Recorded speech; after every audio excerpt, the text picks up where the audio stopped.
Tous les magistrats sont intéressés à la poursuite de cette affaire, hein, et si on me retrouve mon voleur, eh bien, je demanderai justice, de la justice. Il faut faire toutes les poursuites requises.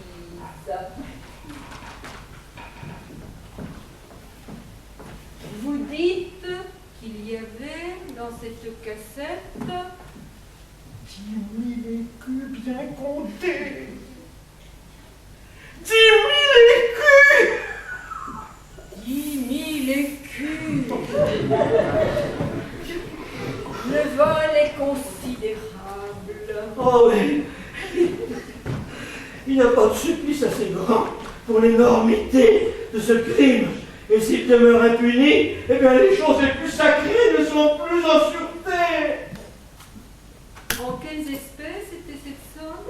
En bon louis d'or et en bonne pistole bien trébuchante. Qui soupçonnez-vous de ce vol? Avec tout le monde. Et je veux que vous fassiez prisonnier la ville et les faubourgs. Il faut, si m'en croyez, n'effaroucher personne, et tâcher par la douceur d'attraper quelques preuves, afin ensuite par la rigueur en venir au recouvrement des deniers qui vous ont été pris. Bon, je m'en vais revenir qu'on me l'égorge tout à l'heure, qu'on lui fasse griller les pieds, qu'on me le plonge dans l'eau bouillante et qu'on me le pende au plancher. Ah! Qui ça? Celui qui m'a dérobé? Mais non, je parle d'un cochon violet que votre intendant me vient d'envoyer et que je veux vous accommoder à ma fantaisie. Mais il n'est pas question de ça. Et voici Madame le commissaire à qui vous parlez d'autre chose.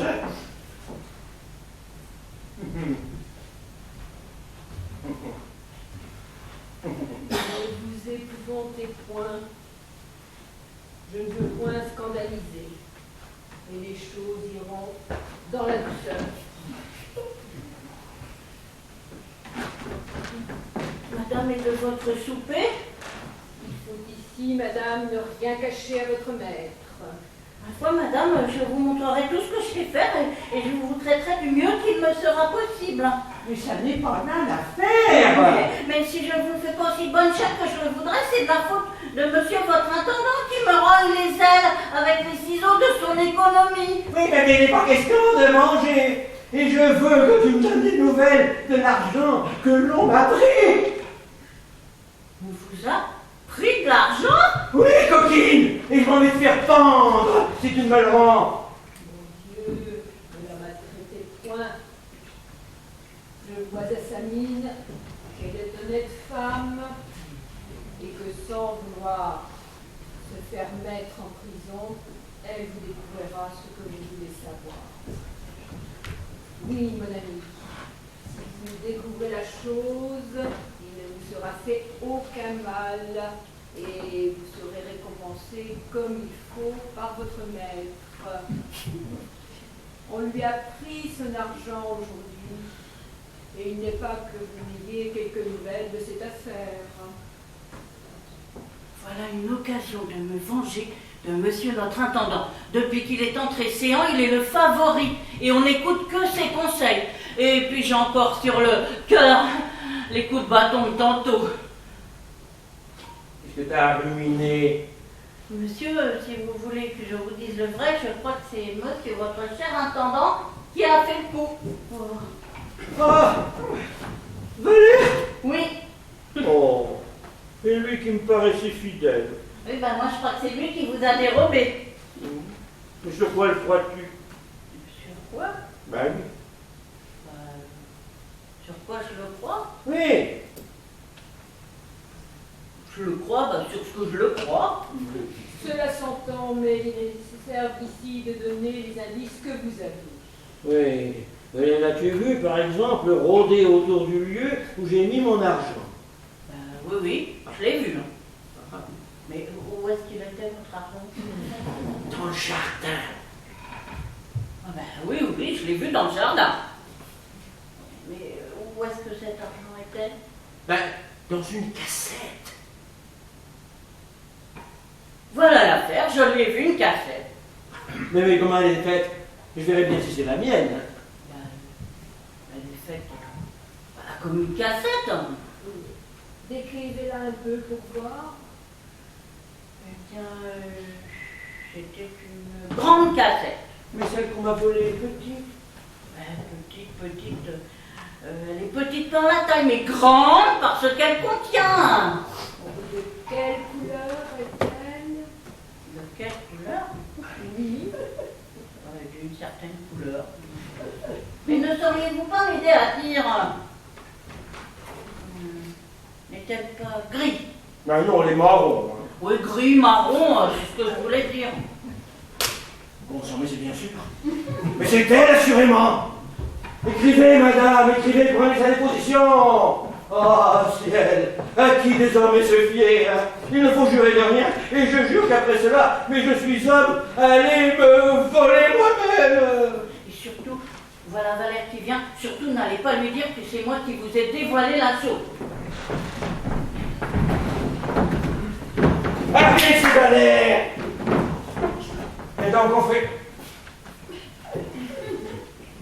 Que voulez-vous, monsieur? Et donc on fait c'est l'action la plus noire, l'attentat le plus horrible qui ait jamais été commis. De quel crime voulez-vous donc parler? Quel crime je veux parler? Non mais comme si je savais pas ce que je veux dire, hein? Ah ben, il est venu que chercher à le déguiser. L'affaire est découverte, et on m'a tout raconté. Enfin comment, hein? Tout de même. S'introduire chez moi, tout exprès, pour me trahir, et pour jouer un tour de cette nature. Monsieur, puisqu'on nous a découvert tout, je ne vais pas chercher des détours et vous nier la chose. On deviner sans le savoir. C'était mon dessein de vous en parler, j'attendais pour cela une conjoncture favorable. Mais, puisqu'il est ainsi, je vous conjure de ne vous point fâcher, de vous le rendre comme une raison. Et quelle raison peux-tu me donner? Voleur, infâme! Je n'ai pas mérité ces noms. Il est vrai que j'ai commis une offense envers vous, mais après tout, ma faute est pardonnable. Comment ça, pardonnable? Un attentat, un crime de la sorte? De grâce, ne me mettez point en colère. Quand vous m'aurez oui, vous verrez que le mal n'est pas si grand que vous le faites. Aussi grand? Mon sang! Mes entrailles! Pandard! Votre sang, monsieur, n'est pas tombé dans de mauvaises mains. Je suis d'une condition à ne point faire de tort, et il n'y a rien entre ceci que je ne puisse bien réparer. C'est bien mon intention, et que tu me restitues ce que tu m'as ravi! Votre honneur, monsieur, sera pleinement satisfait. Il n'est pas question d'honneur là-dedans! Enfin, dis-moi, quand même, hein? Qu'est-ce qui t'a poussé à cette action? Hélas, me le demandez-vous? Ben oui, vraiment, je le demande. Un Dieu qui porte les excuses de tout ce qu'il fait faire. L'amour? L'amour. Oui. Mais l'amour, ma foi! L'amour de mes louis-d'or, oui! Non, monsieur, ce ne sont point vos richesses qui m'ont tenté. Et je ne proteste de ne prétendre rien à tous vos biens, pourvu que vous me laissiez celui que j'ai. Ah ben on le ferait par tous les diables! Mais voilà! Quelle insolence de vouloir conserver le vol qu'il m'a fait! Appelez-vous cela un vol? Si j'appelle cela un vol, mais un trésor comme celui-là. C'est un trésor, il est vrai. Le plus précieux que vous ayez sans doute. Mais ce ne sera pas le perdre que de me le laisser. Je vous le demande à genoux, ce trésor plein de grâce. Et pour bien faire, il faut que vous me l'accordiez. Mais je ne ferai pas du tout! Enfin! Rien que la mort nous peut séparer. Mais c'était complètement chablé à faire mon argent! Je vous ai déjà dit que c'est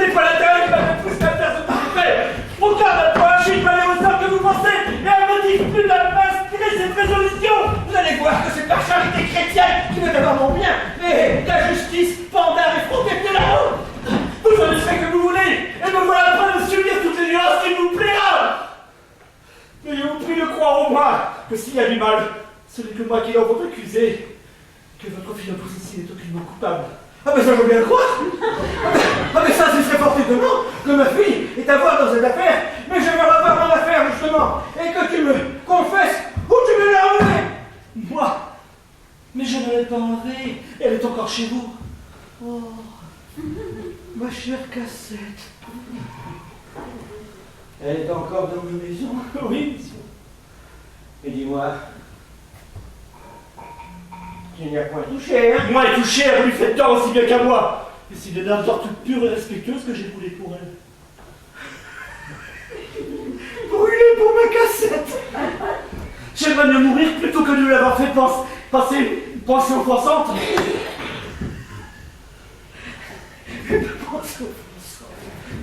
Ma Cassette. Tous mes désirs se sont bornés à chose de sa vue. Et rien de criminel n'a profané la passion que ses beaux yeux m'ont inspirée. Les beaux yeux de ma Cassette. Il en parle comme un amant d'une maîtresse. Dame Claude, monsieur, c'est la vérité de cette aventure et vous pouvez rendre témoignage. Quoi? Ma servante est complice de l'affaire. Oui, monsieur. Elle était témoin de notre engagement. Et c'est seulement après avoir connu l'honnêteté de ma flamme qu'elle m'a aidé à persuader votre fille de me donner sa foi et de recevoir la mienne. C'est la peur de la justice qui fait extravaguer là. Mais qu'est-ce que tu nous brouilles ainsi, ma fille? Je dis, monsieur, que j'ai eu toutes les peines du monde à faire consentir sa pudeur à ce que voulait mon amour. Mais pudeur de qui? De ma Cassette? De votre fille! Et c'est seulement depuis 2 jours qu'elle a pu se résoudre à nous signer mutuellement une promesse de mariage. Ma fille t'a signé une promesse de mariage? Oui, monsieur! Oh. Et comme pour ma part, je lui en ai signé une. Écrivez, madame, écrivez. Oh, prends vraiment de mal ce poids de désespoir. Oh, madame, écrivez maintenant. Écrivez, faites-moi son procès comme larron et comme subordonneur. Ce sont des noms qui ne me sont pas dus. Et lorsqu'on saura qui je suis,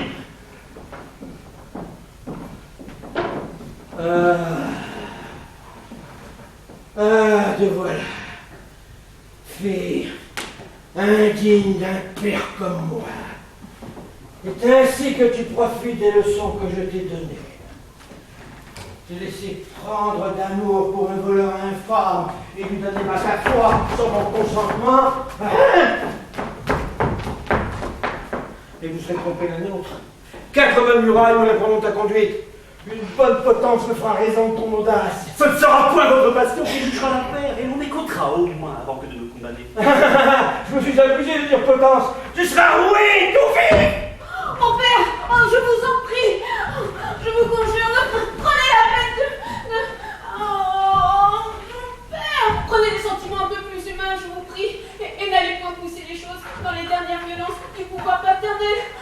Prenez la peine de mieux voir celui dont vous vous offensez, et vous trouverez moins étrange alors que je me sois donné à lui, lorsque vous saurez que sans lui, vous ne m'auriez plus. Oh oui, mon père, c'est celui qui me sauva de ce grand péril que vous savez que je courus dans l'eau, et à qui vous devez la vie de cette belle fille, et que... Ah, mais tout ça n'est rien. Il aura mieux valu pour moi qu'il te laisse noyer plutôt que de faire ce qu'il a fait. Oh mon père, vous touchez pas l'amour maternel. Non, je ne veux pas entendre. La justice, c'est personne de voir. Mon père, écoute, pardon.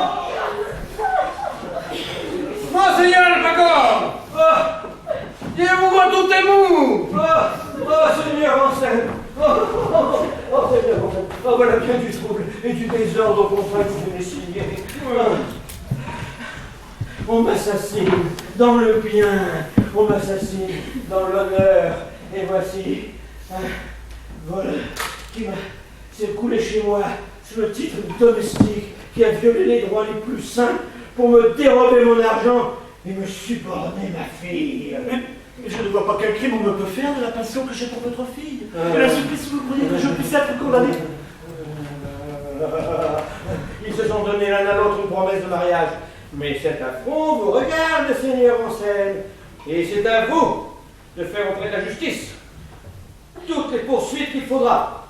À vous dépendre. Vous vengez de son insolence. Ce n'est point mon dessein de me faire épouser par force et de prétendre à un cœur qui se serait donné. Moi, pour vos intérêts, je suis prêt à les embrasser ainsi que les miens pauvres. Ben voilà, une honnête fonctionnaire, la commissaire de police, qui ne vient rien à ce qu'elle m'a dit des fonctions de son office. Alors, chargez-le, madame, chargez-le, vous rendrez des choses bien criminelles. Mais je ne vois pas quel crime on me peut faire de la passion que j'ai pour votre fille. Mais le supplice où vous croyez que je puisse être condamné lorsqu'on saura ce que je suis. Ouh, moi je me moque de ces comptes, hein. Le monde est plein de ces imposteurs-là, et qui s'avisent de prendre le premier nom illustre qu'ils veulent pour se donner de l'importance, voilà. Sachez que j'ai le cœur trop bon pour me parler de quelque chose qui ne soit point à moi. Et que tout Naples peut rendre témoignage de ma naissance. Tout beau, monsieur, tout beau. Prenez garde à ce que vous allez dire. Car vous risquez plus que vous ne pensez. Car vous parlez à un homme à qui tout Naples est connu et qui peut aisément voir clair dans l'histoire que vous ferez. Je ne suis pas homme à rien craindre. Et si Naples vous est connu, vous savez qui était dans Thomas d'Albucci. Ah, certes, oui. Et peu de gens l'ont mieux connu que moi. Oui, mais moi je me soucie ni de don Thomas, ni de don Martin, alors. Non, mais laissez-le parler. Vous verrez bien ce qu'il a en vous dire. Je veux dire que c'est lui qui m'a donné le jour. Lui? Oui. Allez, vous vous moquez. Cherchez donc quelque autre histoire qui vous puisse mieux réussir. Et ne prétendez pas vous sauver sous cette imposture. Songez à lui parler, ceci n'est pas une imposture. Je n'avance rien qu'il ne me soit aisé de justifier. Ainsi, vous osez donc vous dire fils de Don Thomas d'Albucci. Oui, je l'ose. Mais je suis prêt de soutenir cette vérité contre qui que ce soit. Là, c'est merveilleux. Eh bien, apprenez pour vous confondre que l'homme dont vous nous parlez périt par mer avec ses enfants et sa femme, en voulant dérober leur vie, en fuyant les cruelles persécutions qui ont accompagné le désordre de Naples. Oui, mais apprenez pour vous confondre, vous, que son fils, avec un domestique, fut sauvé de ce naufrage par un vaisseau espagnol. Et que ce fils sauvé, c'est celui qui vous parle. Apprenez que le capitaine du vaisseau, touché de l'infortune, prit amitié pour moi. Que les armes furent mon emploi dès que je m'en trouvais capable, mais que j'ai su depuis peu que mon père n'était point mort, comme je l'avais toujours cru. Et que passant ici, pour l'aller chercher, une aventure me fit voir la charmantélisme. Que cette vue me rendue esclave de ses beautés. Et que la violence de son père et la sévérité de mon amour me firent prendre la résolution de m'introduire dans son logis. Et quel témoignage, autre que vos belles paroles, nous puisse montrer qu'il ne s'agit point encore d'une fable, que vous ayez bâti sur une vérité? Le capitaine espagnol un cachet de rubis qui était à mon père, un bracelet d'agate ma mère m'avait mis au bras, le Pedro, ce domestique qui se sauva avec moi de son naufrage. Hélas, à vos paroles, je puis ici répondre moi que vous n'imposez point. Oh, et tout ce que vous dites me fait connaître clairement que vous êtes mon frère. Vous, ma sœur? Oui. Oh, mon cœur s'est ému dès le moment que vous avez ouvert la bouche. Et notre mère que vous allez ravir. Comme il faut entretenu des disgrâces de notre famille. Mais le ciel ne nous fit point aussi périr dans ce triste naufrage. Il ne nous sauva la vie que par la perte de notre liberté. Et ce furent des corsaires qui nous recueillirent, ma mère et moi, sur un débris de notre vaisseau. Après 10 ans d'esclavage, une heureuse fortune nous rendit notre liberté. Et nous retournâmes dans Naples, où nous retrouvâmes tout notre bien vendu, sans y pouvoir y trouver des nouvelles de notre père. Nous passâmes à Gênes, où ma mère alla chercher quelques malheureux restes d'une succession qu'on avait déchirée de là. Fuyant la barbare injustice de ses parents, elle vient dans ces lieux, où elle n'a presque vécu que d'une vie languissante. Monsieur, quels sont les traits de ta puissance?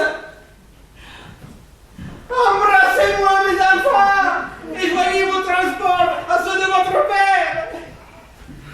Vous, mon père? Oh, c'est vous que ma mère a tant pleuré? Si, ma fille, oui, ma fille. Yes, oui, dans Thomas d'Albucci. Que le ciel vous ayant tous cru mort, eh bien, j'ai été préparé après de longues années à chercher dans l'hymen d'une douce et sage personne la consolation d'une nouvelle famille. Bah, le peu de sécurité que j'ai eu à retourner à Naples m'y a fait renoncer pour toujours. Et ayant su trouver le moyen de vendre ce que j'avais, je m'étais préparé ici où, sous le nom d'Anselme, j'ai voulu m'éloigner de cet autre nom qui m'a causé tant de traverses.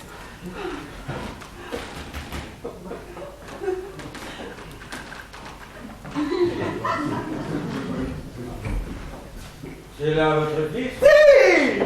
Eh bien, je vous prends à partie pour me rendre les 10 000 écus qu'il m'a volés. Ah oui, vous avez volé? Oui, lui-même. Mais qui vous dit cela? Dans la côte. C'est toi qui Voyez bien que je ne dis rien. Et voilà madame le commissaire qui a pris sa déposition. Mais me croyez-vous capable d'une action si lâche? Nous capable ou non capable, moi, je veux revoir mon argent. Mais vous n'étiez pas. Il n'accusez donc personne.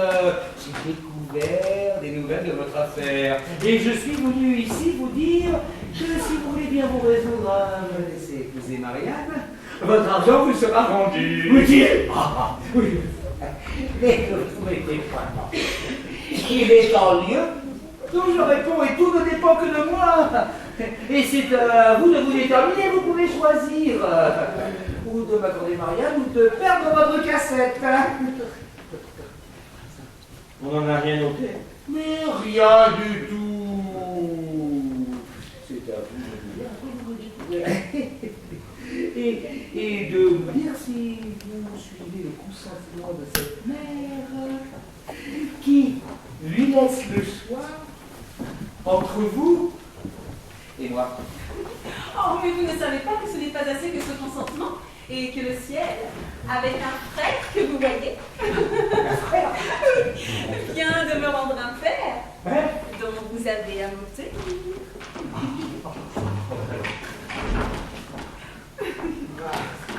Le ciel ne me redonne point à vous pour être contraire à mon vœu. Seigneur Alpago, vous conviendrez que le choix de la jeune fille se fera plutôt sur le fils plutôt que sur le père. Hein? Alors, ne vous faites point dire ce qu'il n'est point nécessaire d'entendre. Hein? Et consentez ainsi que moi à ce double hyménée. Enfin, il faut pour me donner conseil que je revoie ma cassette. Ah, mais vous la verrez saine et entière. C'est que je n'ai pas d'argent à donner en mariage à mes enfants, hein. Eh bien, j'en ai pour eux. Hein? Alors, ne vous fracassez point. Mais vous vous engagez à prendre en charge les frais de ces deux mariages. Eh bien, soit, je m'y oblige. Dès.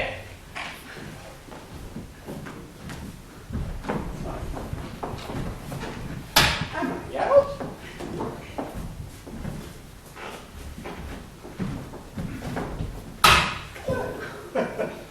Alors, là, je vous satisfais. Oui, enfin, à condition que pour les noces, ben vous me fassiez faire un habit. Eh bien, soit.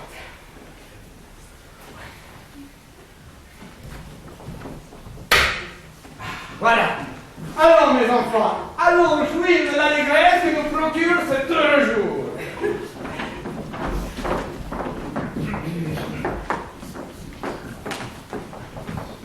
Hola, messieurs, hola. Qui me paiera mes écritures? Voilà pour votre paiement une maraude que je vous donne à pendre. Mais que faut-il donc faire? Je prends des coups de bâton pour avoir dit le vrai, on veut me pendre pour avoir menti. Fuyons! Et je ne prétends pas les avoir faites pour rien. Allons, Seigneur Alpago, il faut lui pardonner cette imposture. Vous paierez donc le commissaire. Eh bien, soit. Allons, les enfants, allons faire part de notre joie à votre mère.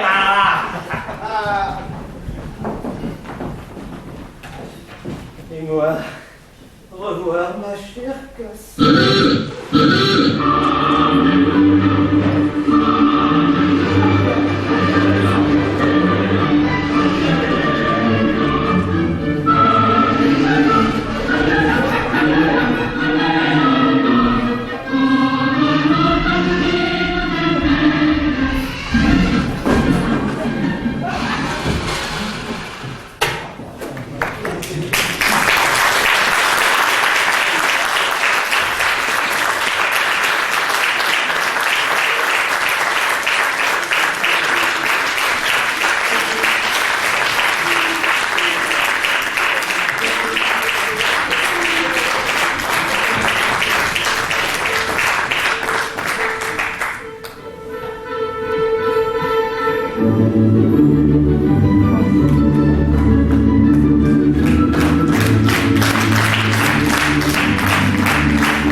Merci. Peu nombreux, mais enthousiastes, c'est déjà quelque chose. Bon, avant d'aller plus loin, on va d'abord vous présenter l'ensemble à tout dans ses multiples rôles. Pamela. Également un personnage à double emploi.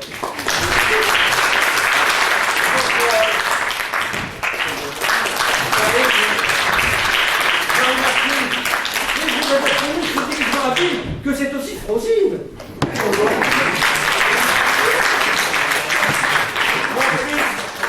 Jean-Noël. Et le père de Philippe.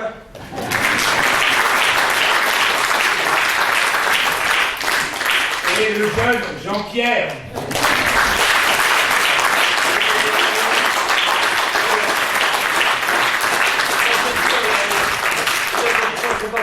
Je ne remercie pas le foyer mural pour son accueil extraordinaire et surtout pour le cachet qu'il va nous mettre à la fin en espèces sonnantes et trébuchantes. Je connais pas le temps. Toi qui avais touché la dernière fois. Mais toujours. Mais c'est comme ça. Pourquoi? Alors aussi, bien entendu, notre metteur en scène et son assistant, à qui l'on doit les délicats effets sonores merveilleux, en particulier Francis, qui aboie très bien quand la sonnerie ne fait pas.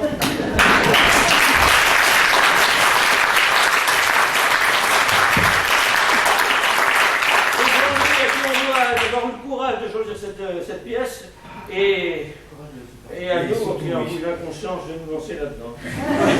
Bravo.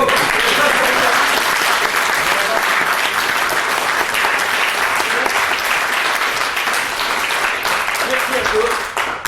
Et ben, pour les autographes et tout, c'est plus tard. Maintenant, vous pouvez sortir en silence, s'il vous plaît.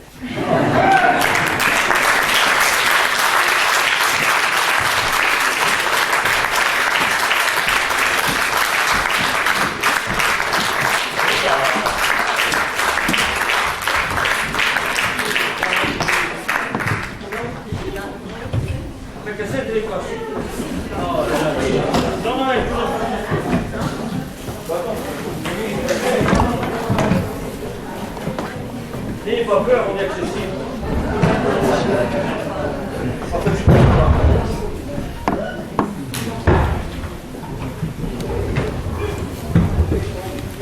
Ah, j'ai oublié de dire que nous prenons ça, bien sûr. Ensuite, à torser, enfin, 5 minutes pour que nous séjour grandiose pour laquelle